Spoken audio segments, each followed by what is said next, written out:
Afternoon, everyone, and welcome to the Forestry Subcommittee meeting for today. A warm welcome to everybody and looking forward to today's kōrero around forestry matters. Just before we get underway, a little bit of housekeeping, if I may. We are live streaming, so it is being beamed out on Council's YouTube channel, so just be aware of that. Please do turn your microphones on when you're speaking. That enables the live feed and also for people that are partially deaf like me to hear what you're saying. And the recommendations will be displayed up here as we move our way through. So we'll get underway. We've got no apologies, so we'll move straight past that. Order of business will retain as we've got in the agenda. Any interests today to declare? Any conflicts with today's agenda items? Nope. Okay, thank you. We move to public forum and welcome to Nadine Connick. Hello.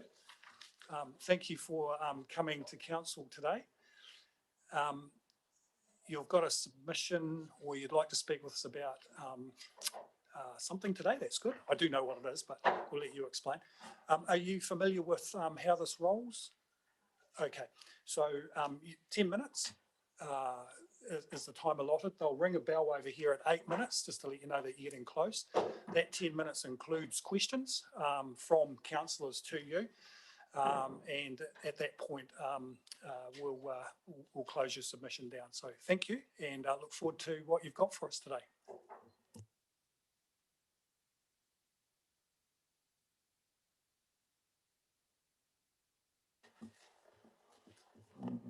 Kia ora, katoa, katoa. Good afternoon. Can everybody hear me? Yes. Okay, so my name is Nadine Connick. I'm speaking today as a resident of Teal Valley. Teal Valley residents are here today to advise caution and warning regarding Council's recent executive partnership with Forestry Stewardship Council certification. A partnership with the FSC may be considered a milestone for the finance and treasury interests, but it is a gravestone for the environmental and public health. And with respect and quite frankly, a nail in the coffin for Nelson City Council's 8 values of good governance. FSC have been found by its own ex-founder, who's now set up FSC Watch. I really urge you to check out his website, Simon Council. After serious erosion of reliability, credibility, they don't carry out audits or conduct a strong enough role in regulating auditors. Their conflicts of interest, impartiality, and bias are a factor. Findings of studies from Mexico, Sweden, Indonesia, and other countries have reported FSC certification did not reduce forest degradation. Greenpeace International have withdrawn membership from FSC due to the failure of FSC to protect natural forests from exploitation, citing FSC as no more than a tool for forestry and timber extraction and a cover for trafficking in illegal timber and industry-related scandals. International NGOs are concerned that FSC acts as a market governance tool, a barrier to international trade and FTA, and a lack of transparency and accountability regulation has allowed for delays, postponements, and excuses into investigations of deforestation and human rights abuses. I urge you to look at FSC Watch. The ex-founder lists 10 significant points about the concern of why he left his own company. Certifying bodies are paid by the companies wanting to get certified. It is in the assessor's interest not to get a reputation for being too difficult, otherwise they won't be hired in the future. This is a clear conflict of interest. FSC certifies industrial tree plantations. Vast areas of monocultures have been certified as well managed, despite the impacts on the environment and local communities. The mixed sources label is not actually understood by any employees at FSC. Nobody really knows what a controlled wood is either. FSC is certifying carbon offset projects. Carbon trading will not address climate change because it allows pollution elsewhere to continue. The certifying bodies have a stranglehold over the FSC International Secretariat, and FSC certifies the logging of primary forests. The complaints mechanism that they use does not work. Despite increasing criticism from NGOs and international bodies, FSC has stubbornly refused to address the structural problems that their own organisation faces. And in 2004, a paper written by Dr. Barry Tompkins criticising the criteria applied to the use of forestry chemicals was published in the Australian Forestry. Dr. Tompkins wrote the following. At the time, FSC had three major criteria. It was quite easy to demonstrate the approach was pseudoscientific. FSC had added another 7 criteria since then, but the approach remains still pseudoscientific. Furthermore, FSC does not recognise national regulatory organisations and processes, but seeks to apply their criteria over sovereign acts of governing bodies. FSC also never acknowledges external criticisms pertaining to the use of chemicals, despite the fact that their use still comes under labelling, which is controlled by national and state regulation. So in short, there is no acceptable peer review. If there was, the FSC processes pertaining to chemical use would be shown to be pseudoscientific and they would collapse. Bad science is just that. But when combined with and governed by ideological considerations, it's positively dangerous.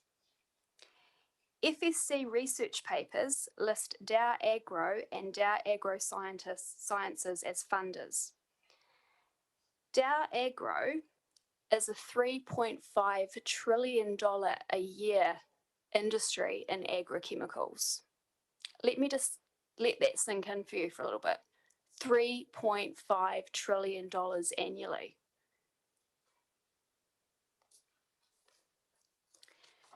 Teal Valley residents are here today because we are living and experiencing what it is like under the direct impacts of forestry management that are being processed by FSC guidelines. We can reassure you as boundary neighbours and as stakeholders that we are not experiencing environmentally acceptable practices, mutual trust or respect, accountability or credibility. We are experiencing noise pollution, contamination, breaches of practices and standards, non-compliance, and every time we draw attention to Tasman Pine or Nelson City Council, we are shut down with false claims of reassurances that they are just operating under FSC standards. We are met with evasive communications, stonewalling, closed communication in respect to monitoring and regulation breaches, and under forestry management practices by the FSC, Teal Valley has zero environmental or public health protection. There is no recognition for the Teal Valley River status, which Nelson City Council have deemed a significant water body, a taonga, a national treasure of biodiversity. We have rare aquatic species. We are a tributary to Delaware Bay and Wakapuaka Inlet and your own freshwater management unit. We have freshwater and biodiversity values, we've got ecological and indigenous ecosystems, and we've got specialist freshwater organisms. There is no recognition for an NCC designated SNA site that is up there with rare and threatened birds. We've got heritage and native trees, which is now disrupted as a boundary infringement activity. It has become a helicopter aerial skid site patch. A helicopter aerial skid site patch on an SNA site. There is no recognition of the proximity to sensitive areas, schools, domestic water abstractions. There is an early childhood education facility in that forest.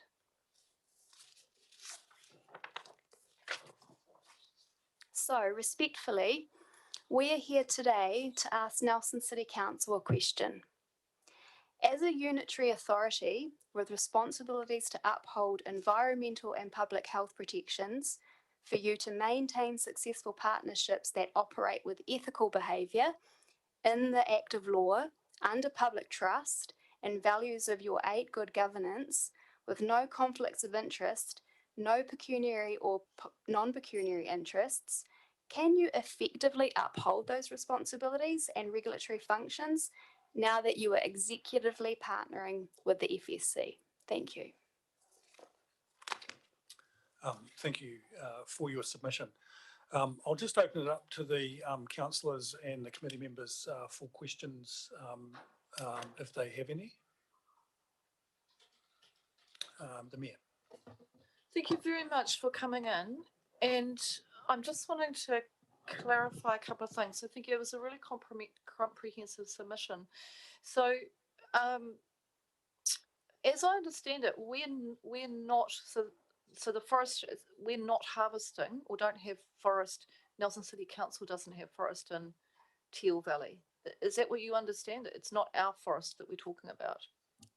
Yes, it's not. Okay, all right, that's fine. So the issue here is one of, as a regional council, there are a couple of things. What I heard is you weren't getting heard by Nelson City Council. You felt that your voice wasn't getting heard. Is that in terms of compliance issues around our regulatory sort of regional council functions? Is that where that's stemming from? Yes, that's correct. I've been asking for Lagoya information regarding your monitoring and safety practices, and I'm not getting any answers. All right. And so have you met with any of the managers in that part of council to raise these issues? I was told that I needed to speak in this committee hearing because it would be the most appropriate forum. Oh, okay. Who gave you that information? Was it our staff? The governance advisors. Okay, so look, Mr. Chair, I just have to say, on the basis when I'm hearing that this isn't the right place, it's a regulatory matter and it should be at the Environment and Climate Committee space, I think. But that doesn't matter. You're here now, and so we'll hear you. But you're not going to have all the right people in the room to actually answer some of these questions. But I will give you the assurance that I'll follow that up for you. So because it's not a forestry. It's not our forest stuff in that regard. The second part of this is thank you for the information about what you're bringing forward around the FSC, and that's new information to me. So I'll need to do some work to look into that further. Thank you. And yes, just before we go to Councillor Fulton, do you have a written copy of your submission that we could have? I can provide it later on this afternoon. Okay, thank you. Well, it's on YouTube anyway, so we could probably go back and review it that way, but it would be handy to have a written piece. Can I just make a comment in relation to Rachel's comment? Absolutely. One of the reasons that we wanted to bring your attention to this is because later on in the year, Tasman Pine is actually going to be operating on some of your council-owned land out at the golf course. So there will be some work that they will be doing on behalf of your land. And also the fact that you're about to undertake the logging of the Tantra and the area up near the Atamore Reserve and the Maitai, and the spraying practices that the forestry undertake for the Maitai, which is near the actual Nelson City Council residents' public water supplies and drinking water supplies. Okay, thank you. Councillor Fulton. Oh, thank you. Through you as the chair. Look, this is quite a lot for me to take in, so a copy of your submission would be really helpful. I'm the chair of the Environment and Climate Committee, so I will be following up on that regulatory space to find out how we can support you and understand your concerns better. I guess my question would be is in terms of that regulatory space, do you have solutions? Do you have any ideas of what would be best practice? Have you got some ideas of what you would like to be seeing happening up there, considering it is forestry space?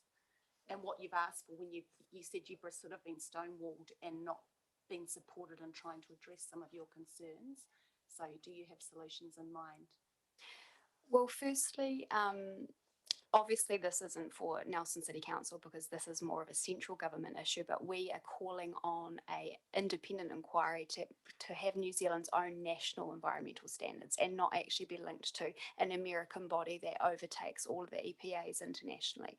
We can set our own standards here, but obviously that's a larger area. But bringing it back down to the local, one of the things that's very, very concerning is that the FSC doesn't need to operate with a resource consent.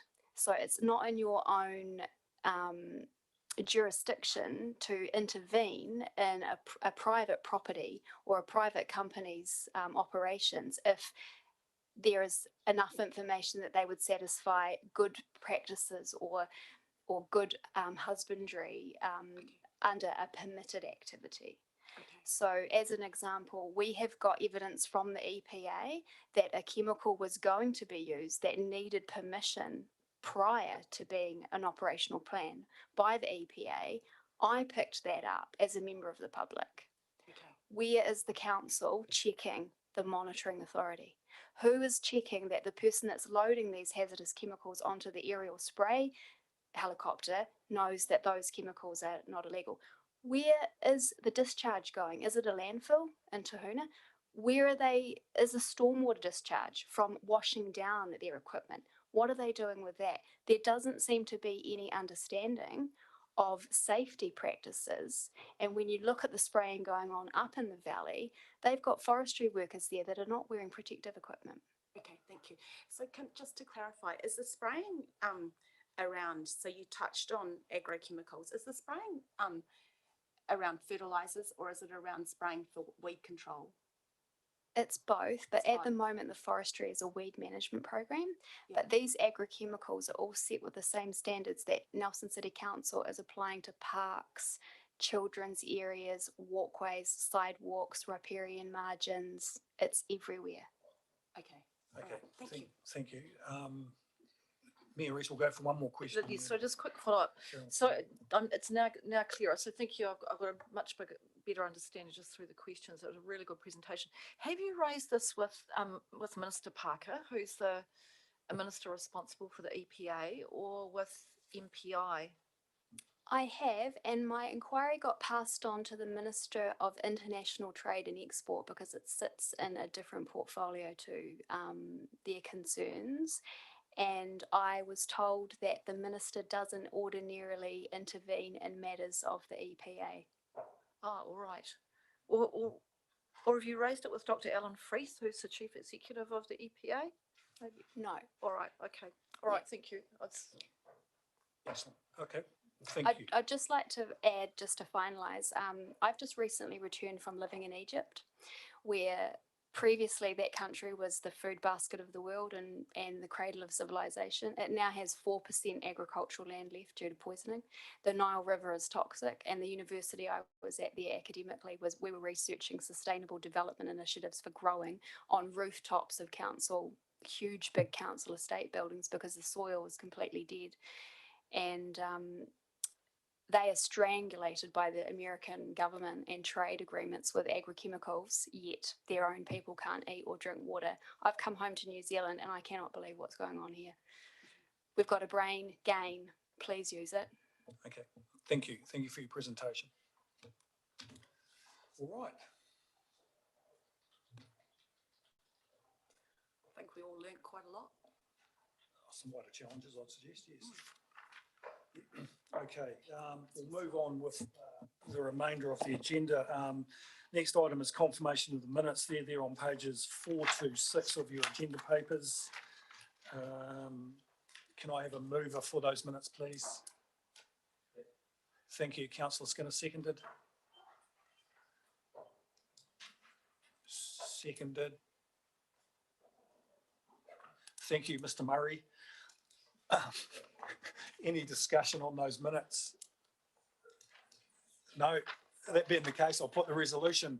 All those in favour, speak up. Councillor Fulton. Aye. Carried. Brilliant. Yes, of course. Okay. Oh, that's interesting. Oh, yes. Great. Okay. I don't have a chairperson's report because it's been a period of reasonably light activity, albeit there's been a lot of preparation for what's coming up, namely the harvests up in the brook into the Maitai and of course the bridges. So we'll be talking about those as we go forward, and we'll get a wee bit of comment around some of those activities as we move forward. So look, I'll just hand it over to to Mr. Harrington to present the report.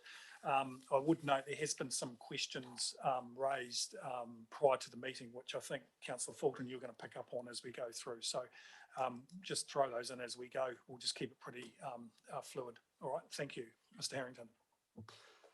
Thank you, Mr. Chair. So this report follows the same format as previous update reports.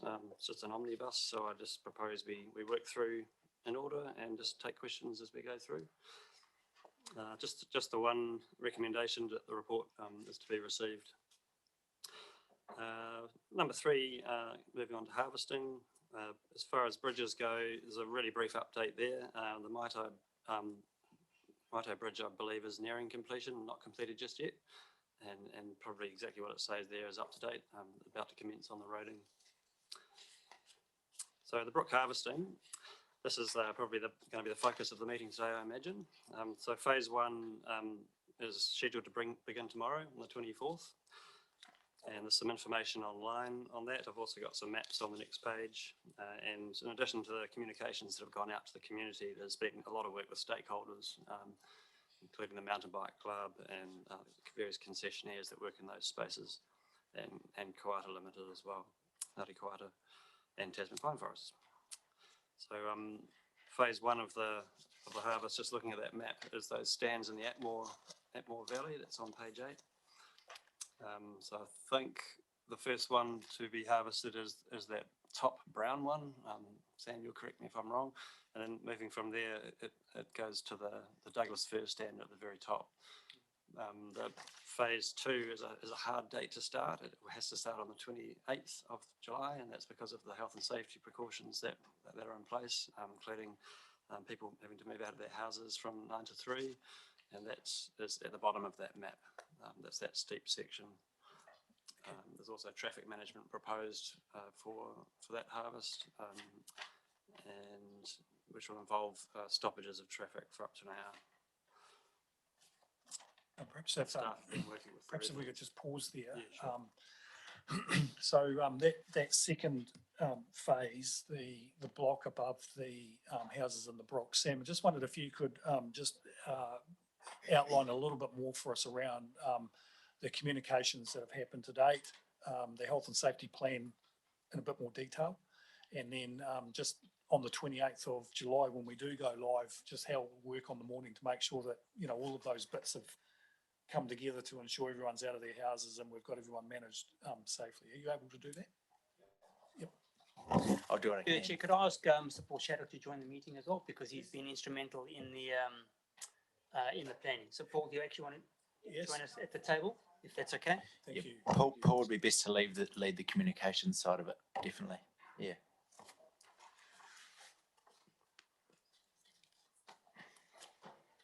All right, through the chair, just to give you an update on terms of the engagement that we've done specifically with the residents so far. Obviously, Paul's covered the concessionaires and key stakeholders like the mountain bike club and Koata and Tasman Pine. So with the residents, obviously this is not something new to them, that we had previously indicated that this work was going to go ahead last year, but obviously it was delayed due to COVID. So towards the end of April, we carried out an initial letterbox drop, and that was essentially a door knock and speaking to as many residents as we possibly could, and that what we define as the exclusion zone area, or the area which is identified as where people will need to leave their homes while the harvesting is going to take place. So that happened at the end of April, and part of that letter was we actually invited everyone in that area to a public meeting to discuss if they have any concerns or questions and things like that. And that meeting was held at the Mahi Tahi Collab on the 11th of May. Had a couple of people turn up, which was good. I suppose it was probably also an indication that a lot of people were happy with the information that they already received. Subsequent to that meeting, I'd actually gone up there and have spoken to a number of residents on a number of occasions, going up just to talk to them face to face.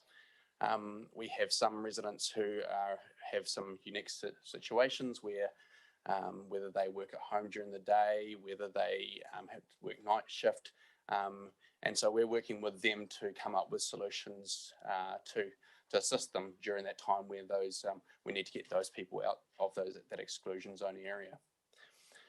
We've also just as of yesterday, or just actually Monday, Tuesday, there was the road closure notification, which probably Sam can talk to the TMP more, but that letter went to all residents north of the Tantry Road towards the sanctuary, informing them of the proposed traffic management plan and road closures in that area. And that was also part of that also included a detailed explanation of why we were doing this and how that would all work and everything like that. Towards the end of this week, we will be delivering a second letter to the residents in that exclusion zone area, and that is to outline how the stop-go cordon will work. So how people will actually leave their properties in the mornings, and how we basically check them back in at the end of every night to make sure that everyone has left the area during the day to make sure that it's safe to harvest. So that's going out towards the end of this week, and we'll just be reinforcing that the offer of assistance as well to those people that do need it. So we have endeavoured to try and speak face to face with as many people as we possibly can. There have been some property changes up there. Some people sold properties and things like that. So there's a couple of people we haven't spoken to, but we have already picked up some of them as well in the same sense. So that's probably a snapshot of the engagement so far.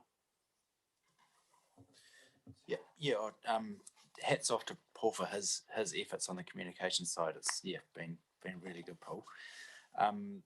Some technical things. So there is one resident that is unable to move out for the whole period of the harvest due to health issues of her mother. And again, Paul's done really good work to come to a compromise there with them. But effectively, we have one resident within the exclusion zone that can't move out. So we're working through risk management processes for that right now, which will involve a barrier above their house. So we're working through the exact details of that and making sure that that's going to be adequate to minimise the risk as much as possible of a tree or debris sliding down and hitting the house while they're in it. But aside from that, it's all going to plan. So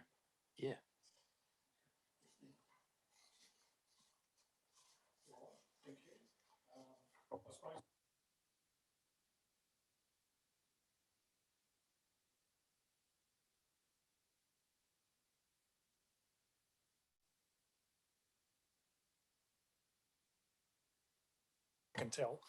But we just need to keep our finger on that and keep the communications up and do as much as possible to make sure that, one, when we get a start on the 28th, we can, and two, that those residents are well informed and are not disrupted at a minimum, would be the co-pupper, I think.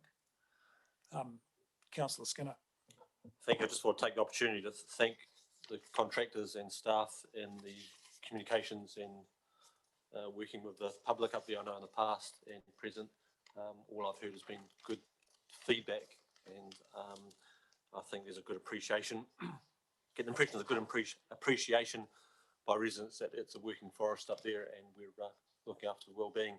But please, as I've offered to you, the chair, I'm more than happy without interfering in your good work. But if you need me just as an elected official, just to be there to talk, or as a conduit, but saying that, I'm quite happy that you guys do what you've been doing already. So I think it's been very well done. But once again, if you need me as a elected official just to be around, or as an extra person to represent, also being as living up the Brook Valley. But so far, I've just commend what the contractors and staff have done so far. Thank you. Oh yes, thank you. Look, I'm obviously new to this committee, so I just want to check that I understand it clearly in terms of phase 1, phase 2 and phase 3. So I'm presuming phase 2 is referring to the Tantry block harvesting, Paul. So that second part of your report, just wanted to double check that. And I assume that's going to be retired And can you just confirm Through that? the chair, yes, I should have mentioned that and reiterated it in this report. All the brook blocks are being retired from commercial forestry. So the phase 1 stands, the phase 3 stands, and the phase 2 stands. Correct. So can you explain to me the difference between the brown and the green on phase 1, on the phase 1 stands? Is there a reason why they're two different colours? Oh, that's just the different tree type. So the Douglas fir is in a green colour. Oh, okay, great. So it's not about what's going to happen to them next. And so all 4 of those blocks are being retired, and they'll be replanted. Will they be replanted, or will they be allowed to regenerate of their own accord? Through the chair, it's a mix of both, I think is correct. Lockie might pick me up on that, but I'm pretty sure some will be replanted, definitely, and others, if they're more appropriate, will be just let to regenerate if they're surrounded by the right species. The majority is actually going to be replanted. There'll be some tight areas in there that will just be left naturally to regenerate. And what will they be replanted with? Oh, native species. So a range of Yeah, natives. yeah, Okay. But appreciating the fact we've got to satisfy the ETS, so they've got to reach certain standards at certain times. Okay. And so are we eligible for some of that billion trees funding for that replanting? I'm unsure on that. I would have thought we should Sue, be. I understand Sue Lever Moore. So we had trees organised for these blocks 12, 15 months ago, and we had to repatriate those, didn't we, because we didn't do the harvest. And I understand that we've been working with Susan in terms of what's going back in terms of the trees that she's got available. So, yes.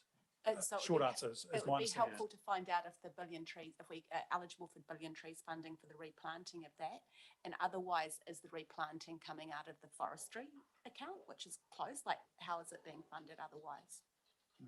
Yeah. It is coming out of the forestry account. Having just heard the submission this morning. So, sorry, to the chair, that's not correct. So where we are, all blocks that are converting into alternative species, the harvesting of those blocks are a forestry account cost, but any replanting is catered for in the parks and reserves funding and in the activity management plan. Okay, so why would we not take the profit from the harvest to do the replanting? And it's an accounting, it's to do partly with accounting, but also if you're looking at what the long-term thing, the long-term usage is. So when it's no longer going to be used for commercial forestry, it's ultimately going to make its way into the parks and reserves asset. The replanting of that gets funded from that asset.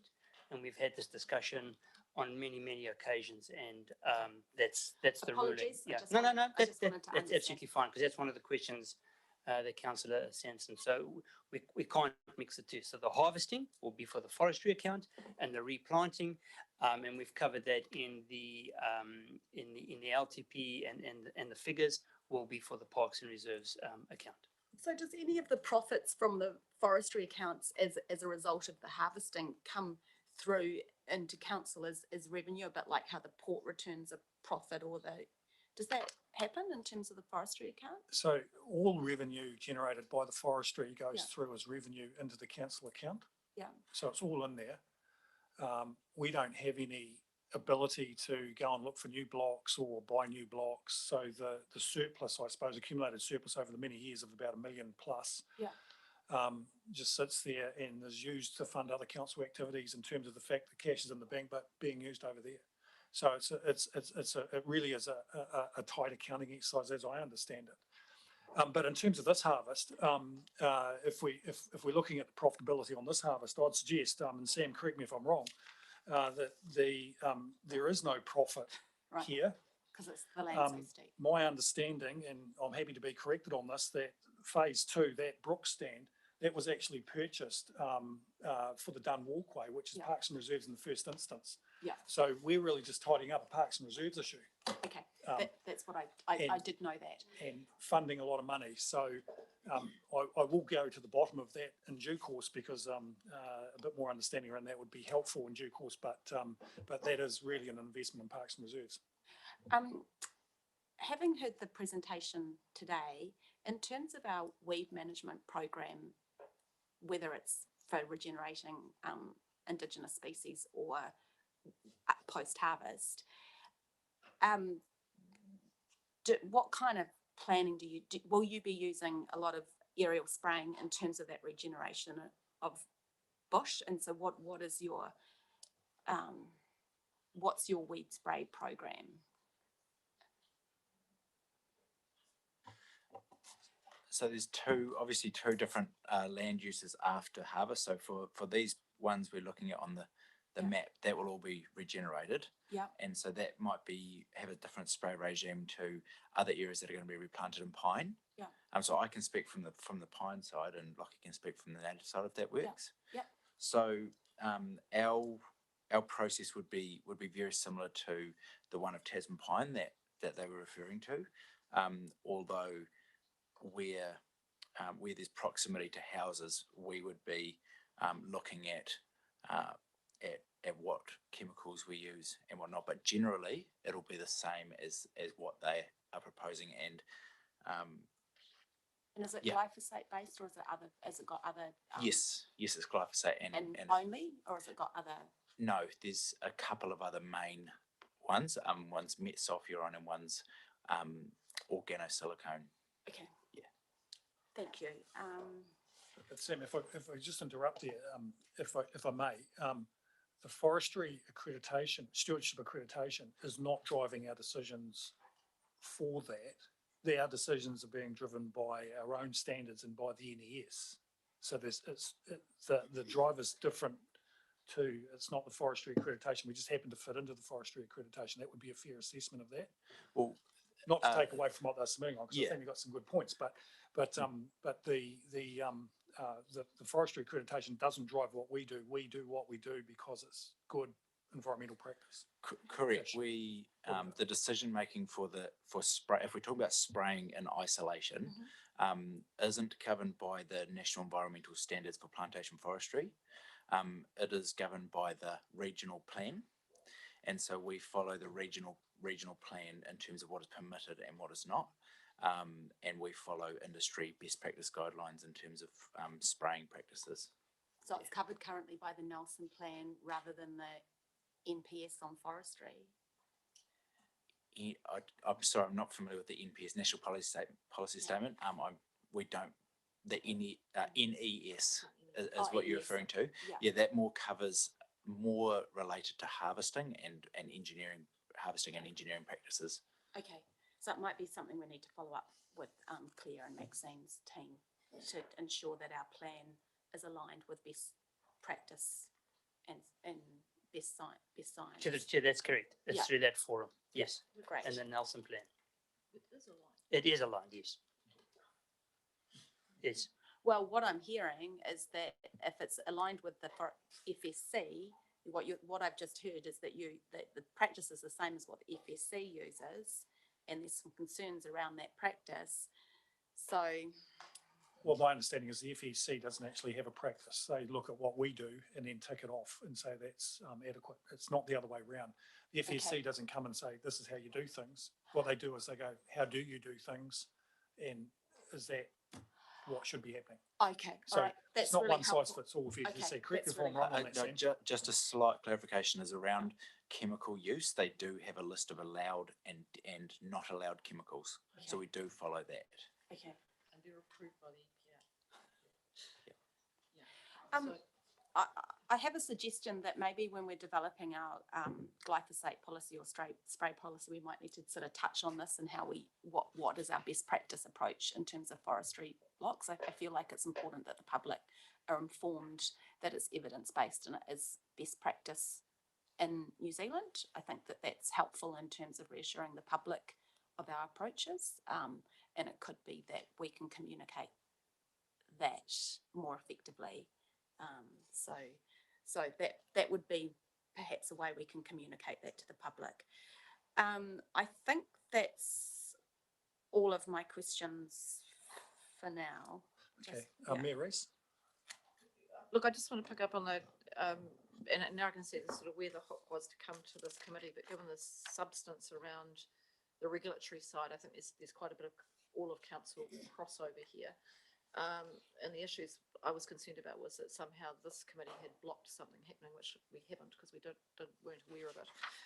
But I would just say that I hear the public forum, but actually the first thing I want to do is actually move this across to the EPA to ask if, and that's where I'll be suggesting that the public forum presenters go, is they actually write to the EPA and get a response from the EPA now, because that is the agency that has responsibility in this regard.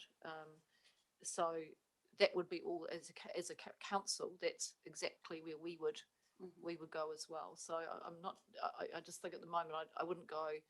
And having been involved on other matters in relation to chemical use with the EPA, there is quite a process to go through. I don't necessarily always agree with the way they approach things, haven't in the past. So, but that would be my sort of point. I think this is the point where I'd have to say, for one of the things that we've got to be really focused on as a council is we have set some priorities for this training. We have worked out what they are. We are about to sign them out tomorrow. And if we keep heading off to deal with other things that aren't our, where we're not the lead agency, then we are just not going to get the things achieved we had. So that's just a broader mayor's comment around. I would be asking Dr. Alan Freese to front that one as a first instance, and he can do the work on that and start that process. I don't want our officers getting distracted from, particularly Paul's got a massive program in front of him already. So I just don't want the officers heading off, spending time on things, immediately. Everything gets in a system, it gets prioritised, and once it gets to the top of the pile, it gets actioned. And if other people can action it faster than us, I'm really happy for the government to spend their time and money on things that they have responsibility for. Okay, thank you. All right, any other comments? No, we'll carry on then. Thank you, Paul. Thank you. Okay, so the next bit near the bottom, page 9, is just the Mai Tai harvesting, which is fairly brief because most of the focus is on the brook. So just the update there is that the harvest up the Mai Tai will be sort of between the dam and Polford Bridge, and that'll start after the brook harvest.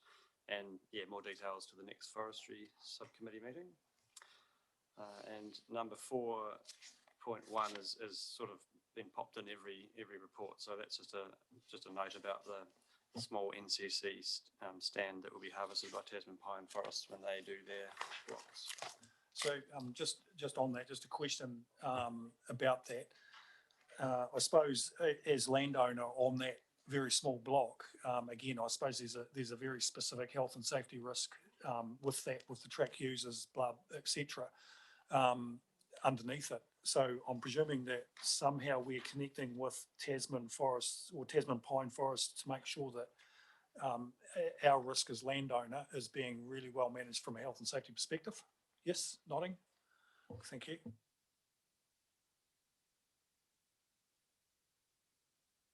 Thanks, John. Through you, the Mai Tai harvesting, maybe you can bring it back to the next report. What is being replanted in pine and what is being converted into, is being retired and converted into Indigenous forest. Is that something you know right now? Once Because I haven't got a map. No, I can bring it back to the next report. I can identify which stands are being retired and which are going back into pine. That would be really helpful. Thanks.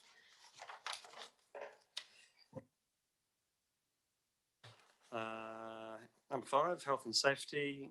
There was a safe work observation. I couldn't make it myself, so that was around the bridge project, and I haven't any comment on that because I wasn't there. But that's all there is in the health and safety. There's nothing else to report. I did attend that health and safety review of the bridge, and a lot of thinking into the risks and the hazards that are in that project, and well managed is my comment on it. Right down to a little wee lane for mountain bikers and two-way radios for mountain bikers to pick up a thing to go, I'm coming through. So everyone was well informed with lots of signs. It's kind of weird in the middle of nowhere to see all of that, but it was good. So yeah, congratulations, it was good. But I would add, I'm going to be asking for another health and safety tour when we're actually on-site harvesting, probably, and I'll talk with Sam about that. So if you'd like to attend that with me, let me know.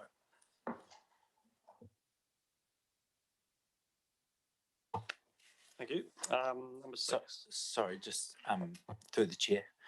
Is that for the Brook harvesting or the Mai Tai harvesting you would like to do that? We'll just sort that out when works, I think. I might separately come and have a look at the Brook phase 2, but definitely a harvest there some stage. Yep.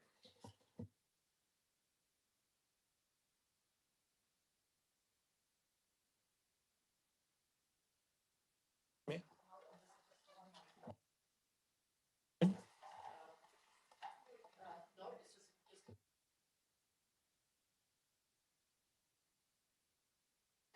Thank you. Number 6 is finance. So the summary of the council budgets is in page 13, attachment 1, and following that is the quarterly report from P. Volson to March. That's attachment 2 from page 14. Okay, so we'll just pause there. Sam, you got any comments on attachment 2 that you'd like to raise?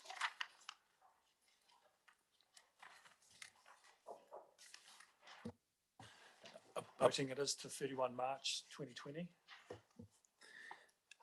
That's the quarterly report, I presume, attachment 2. No, I have no additional comments. I could probably update on the log market if that would be helpful. So currently, the P.F. Olsen log price index is at an all-time record high. China is, as a result of demand from China, the vast majority domestic demand is significantly high as well on the back of construction activity through New Zealand. So in very good stead for the upcoming harvest for Nelson City Council. Outlook is also positive. There is a little bit of the concern in China is that the log prices are so high that the sawmillers are struggling to be economical, but that is more so restricting it from basically what they're saying is that we're probably at the cap, but there's no large macroeconomical downward pressure on the market that anyone can see in the near future. Thanks for that. Just if I can pick Sam's brain on that, is that what you're saying is the price is good for exotic timbers and it could stay like that for a while? Yes. And the drive for that you were saying is regards to China request for timber, or is it sort of a global thing, or is it because of other? It's global, really. There's global construction boom in America. Sawn timber has gone up by the price of sawn timber has gone up by 400% in the last year. Yep. So America's struggling to meet their construction demand. Europe is struggling to meet their own construction demand with sawn timber, and so effectively China is struggling to secure adequate supply to run their own country. And so, as New Zealand as a main exporter to China is, we're the ones that they buy. We're their largest export, and also Russia is transitioning to a zero log export model, where they will process all of their logs within Russia. So Russian log exports to China is also on a downward trend.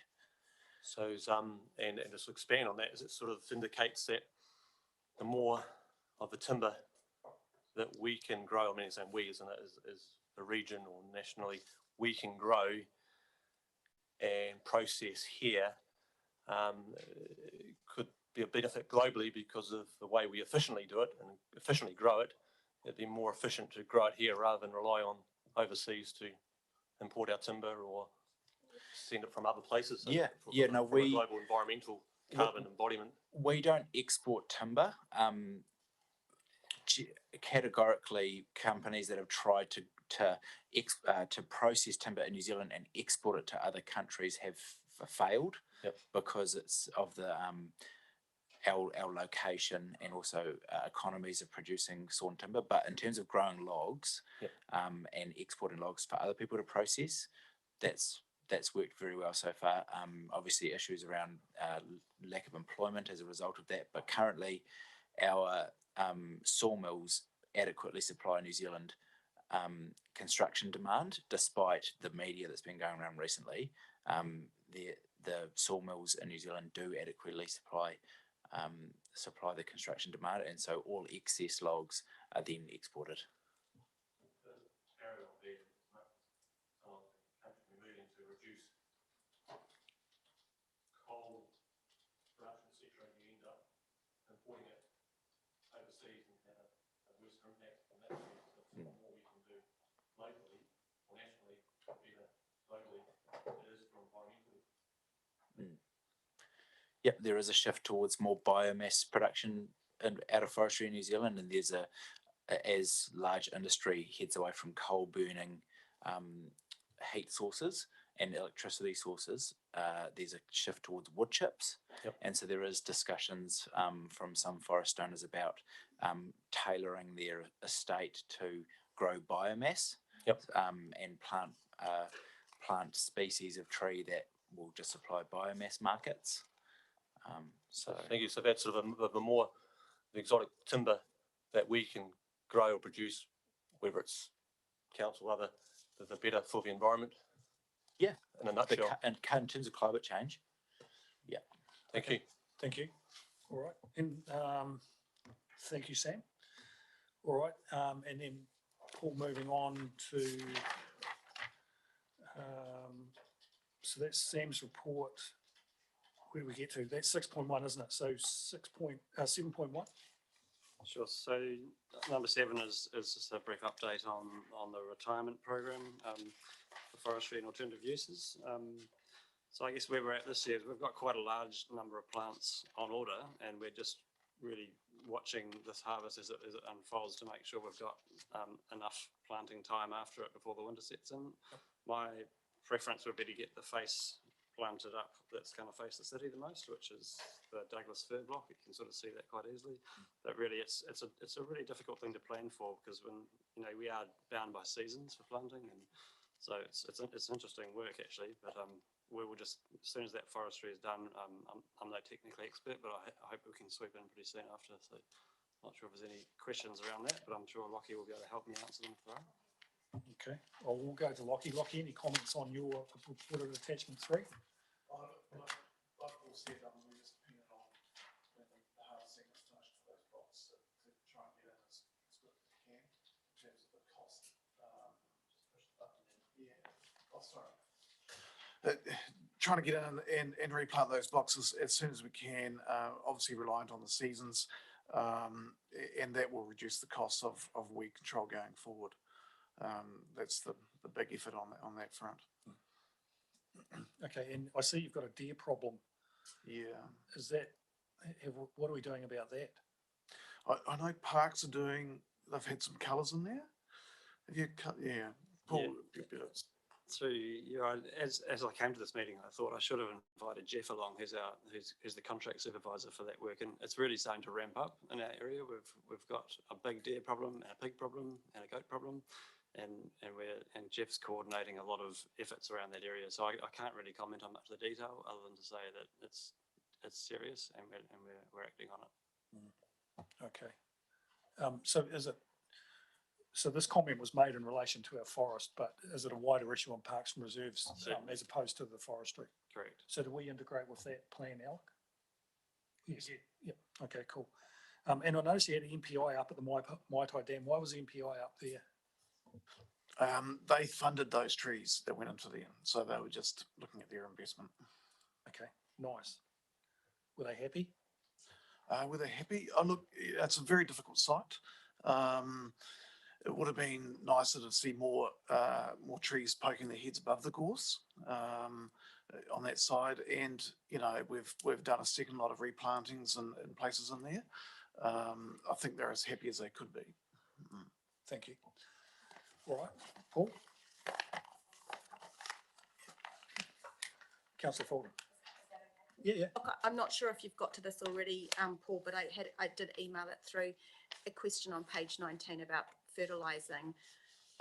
I'm learning a lot being on this committee. I never knew that we fertilised pine trees.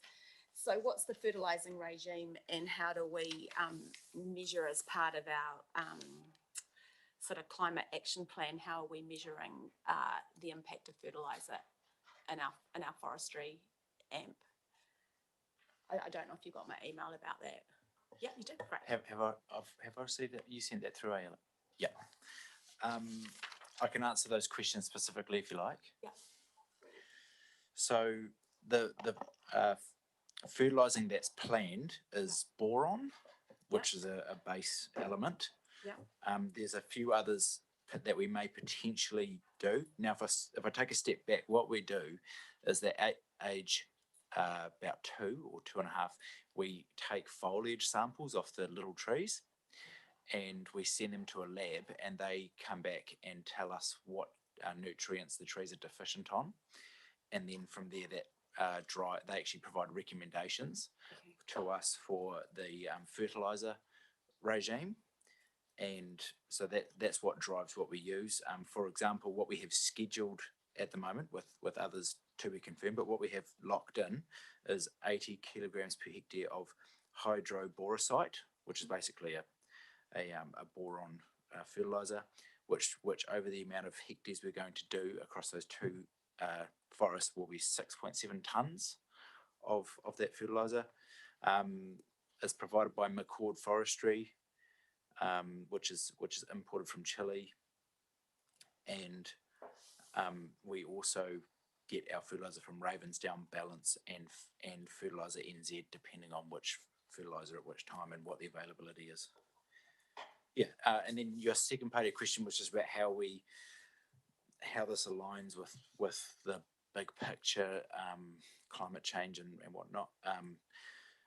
I guess we're following industry movements on this, so kind of similar to what we were talking about with chemicals before. That's really the best information we can use. So that's about as much as we know. Okay. I guess my question, sort of teasing this out a little bit, is around if you are importing 6.7 tonnes of fertilizer from Chile, then there's an embodied carbon in terms of that production. And I don't know anything about boron, so sorry.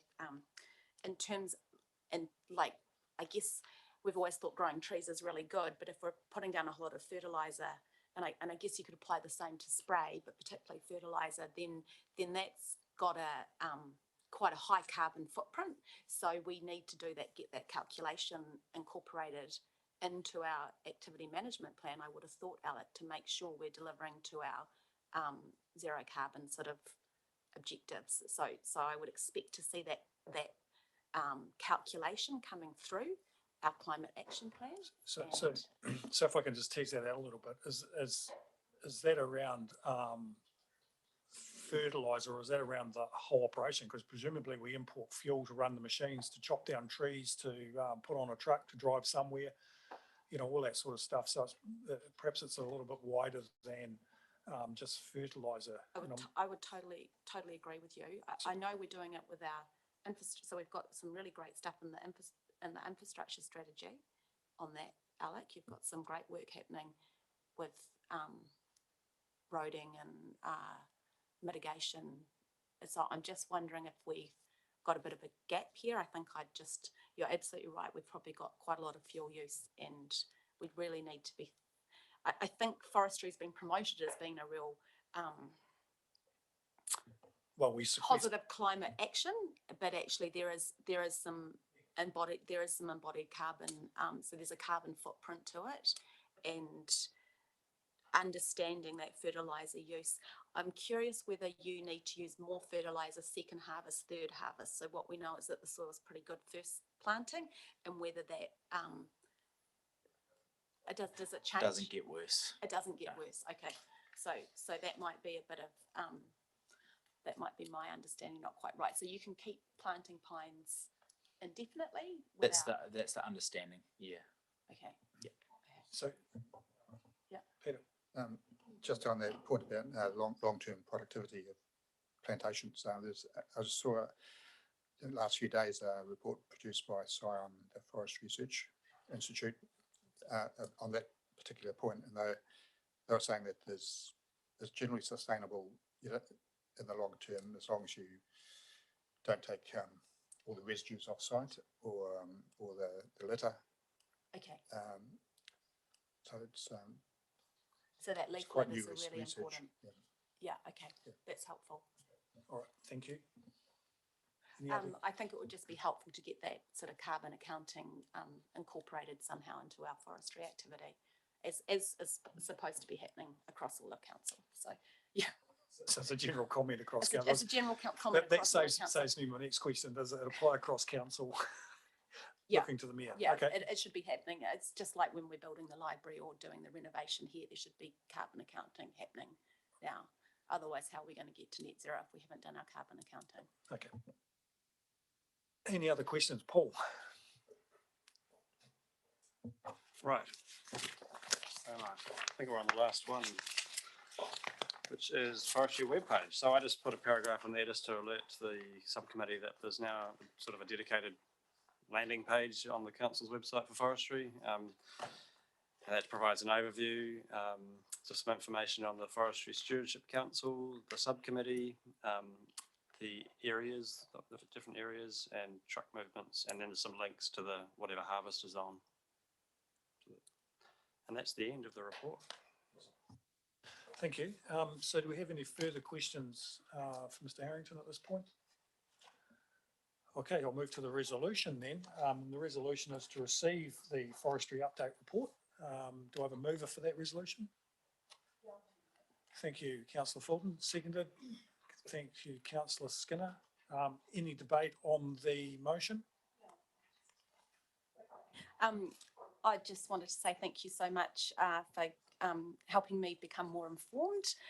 Great sort of presentation to your report, Paul, and I really appreciate that you've taken the time to find out a little bit more. I think we're all on a journey together, figuring out climate change and what that means across all activities of council. So this is in no way my question. I ask these questions all the time, just so you're aware.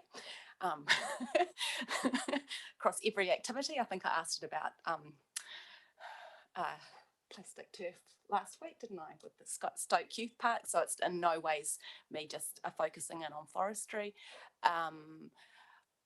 I think we're on a journey in terms of understanding the role of forestry into our future. We're definitely going to have a role for timber in New Zealand, and that's really important, how we look at potentially Indigenous timber as a big part of the conversation. And I know we're looking at that. We've already got the funding in to look at that.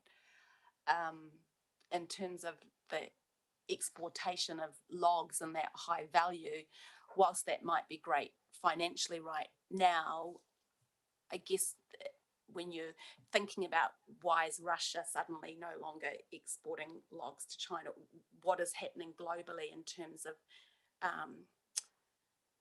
stewardship of your own land and that environmental protection. So we have to constantly go through that weighing up exercise of that commercial profit of exporting logs versus our local environmental degradation. And I do appreciate we're just a tiny player in this, but I think that's a conversation which needs to be happening across New Zealand and how we look at that land care. So this is around climate change, is around a global environment, but our local land care is a really important part of thinking about forestry. And it's great. What I'm hearing is people are really thinking about it, and the approaches are quite different to perhaps, well, we're ensuring they're as best practice as they can be at this point in time. So thank you. Okay, so you're supporting the resolution? Well, not necessarily follows. Okay, yeah, no further debate. Thank you for those comments. Yes, and again, I'll just reiterate my thanks to the team. And I know we're working into a really pointed piece with the Brook, and it's been a long time in the planning. And now it's really into the execution phase. So thank you, and we look forward to some good reports coming out of that. That's going to be a great outcome for the people on the Brook, and for council and for everybody. So excellent, and Sam, special thanks to you and your team on that one. And the replanting, of course, Lockie, look forward to you with your shovel. So yeah, on that note, I'll put the resolution. All those in favour say aye. Aye. Against? Carried. And thank you all for coming. Appreciate your input, and